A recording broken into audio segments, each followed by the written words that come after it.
Hey everyone, spotofnerd here with a brand new episode that, yes, as I mentioned in our last episode, I got to meet James May, which was absolutely incredible. It definitely has been some time since we've brought out, let alone a review, if anything, just new content in general. And for that, I do apologize. I really do.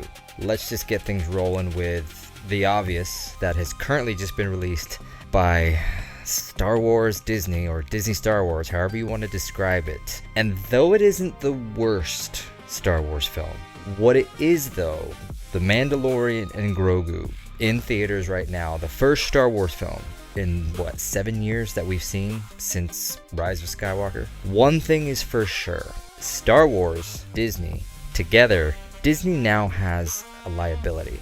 And that liability is in fact Star Wars.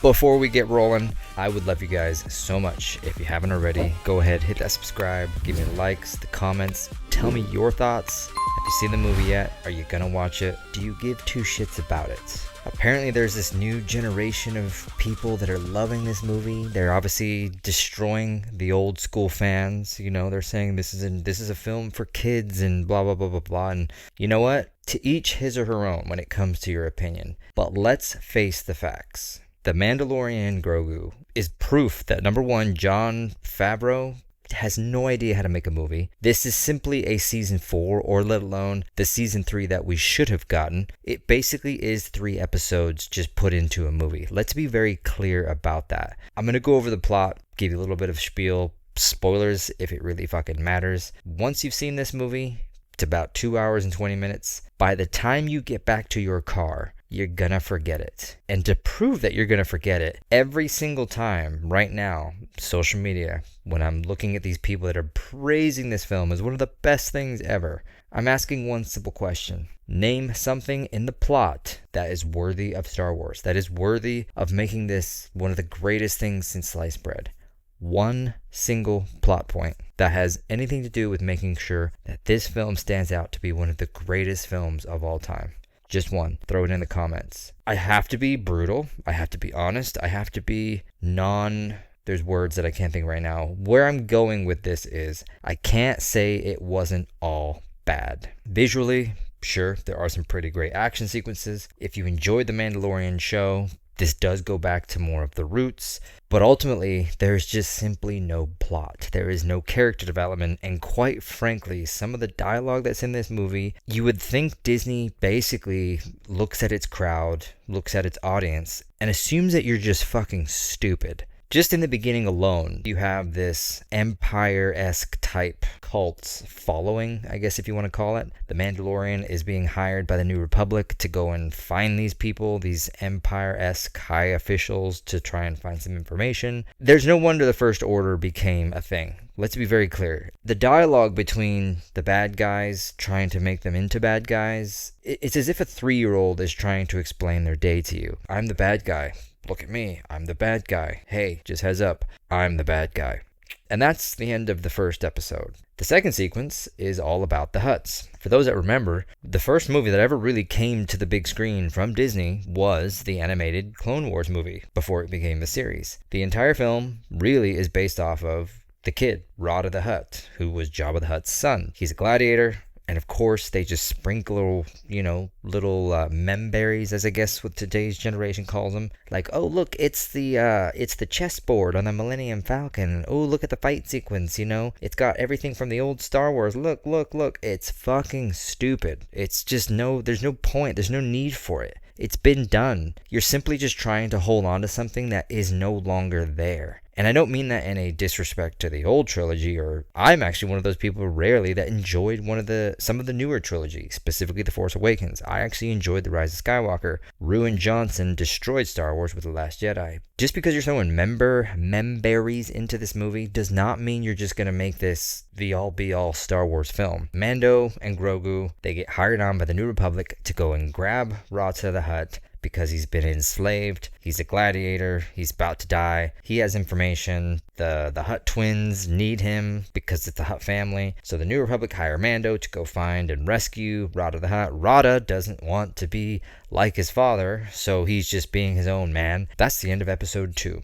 And it wraps up with the final episode of them, Mando, Grogu, and Rada the Hutt, taking on the Hutt twins. Ultimately, of course, action, boom, boom, bang, bang, followed by memberries. Baby Grogu on the planet, building his little mud hut, trying to, meditate to the Force, blah, blah, blah, blah, blah. And again, I want to be clear. I'm not saying that that's necessarily a bad thing. It just doesn't need to be in a movie. It doesn't need to be in theaters. Every single person I'm telling right now that has not seen the movie or is thinking of going to see the movie, unless you're going to get it for free, wait for the Disney Plus streaming and then use your friend's account to watch the movie. There's no point. There's no plot. There's no characters. There's nothing that is going to hold this movie other than a poster of the Mandalorian and Grogu. Disney played it safe. They know they played it safe. And ultimately, it will be its demise. This movie needs to make at least $600 million just to break even. It's that simple. There is nothing else to this movie.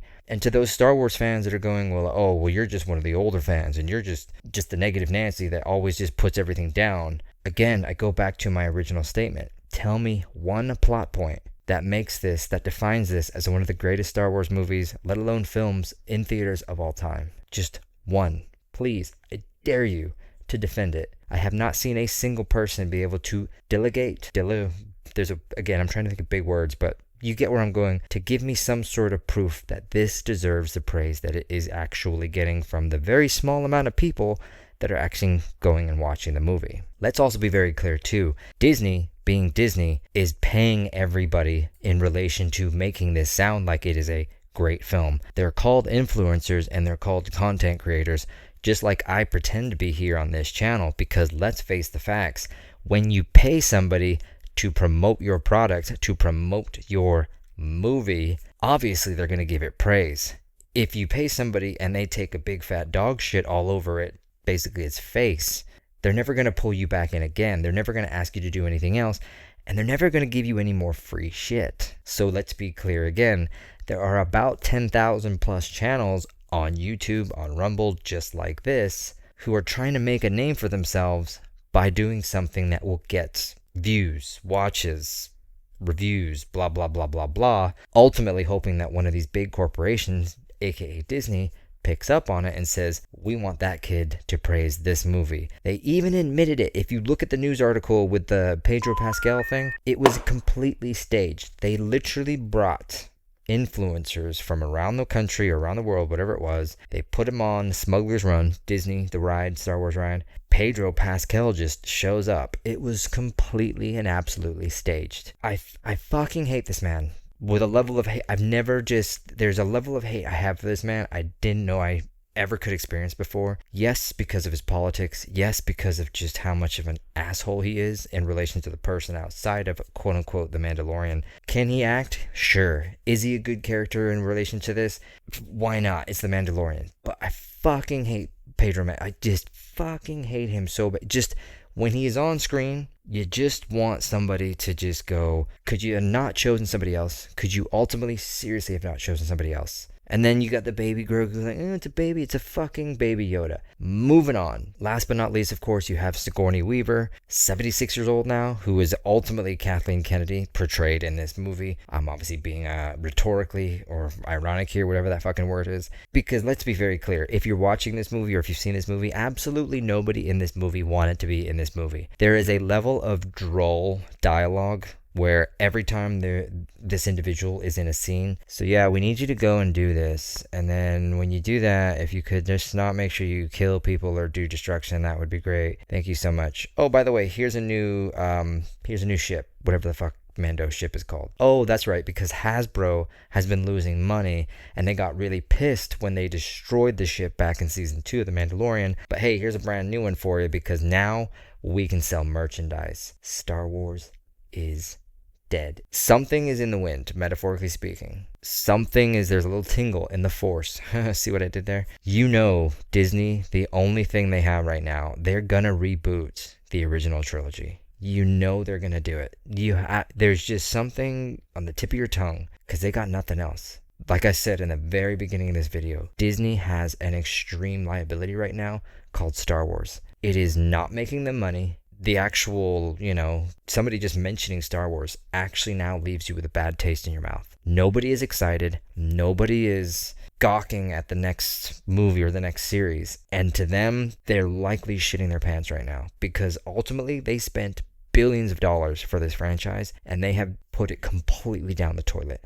This will go down in history, like economics, Hollywood, whatever you want to call it. It will go down in history as one of the most epic failures of all time for a company to take a gold mine and literally just waste it away for reasons, of course, around DEI, wokeness, politics, agendas, the whole 9 yards. All they had to do was stick to the metaphoric script of giving the fans what they want. But they couldn't do that, could they? And lo and behold, here we are today. Star Wars is actually a bad vibe, and that's as simple as you can get. But let me know your thoughts. I'll wrap this episode up. I hope you guys like new digs behind me. You got Optimus Prime spinning up behind me. And we might change up the view sometime here and there, but I'm excited. I'm glad to be back with you guys. Super thank you for watching. If you made it this far, out of the 4 cups of tea, 0 cups of tea out of 4. This doesn't deserve anything other than the fact that this is the season 3 we should have gotten. And even if it was a season 3 or a season 4 from The Mandalorian, it would have been something maybe you watch in the background, but you definitely were not excited to watch it. You weren't like, oh my God, I can't wait till next week when it premieres and I can watch this movie. Versus, example, Clarkson's Farm season 5 or 6, whatever their version they're on right now, is coming out next week. I cannot wait. I am excited for that show to come back. To me, I am more excited about a guy running his farm than I am the entire Star Wars universe. We'll leave it with that. Thank you guys so much for watching. We are getting 2 months away, folks, before San Diego Comic-Con 2026. And yours truly, Spot of Nerd, will be taking you on for the entire ride that we go down in San Diego. And I cannot wait. I am so excited to spend so much money that I don't have on shit that I absolutely don't need. Until next time, we'll see you guys in the next episode. Laters, y'all.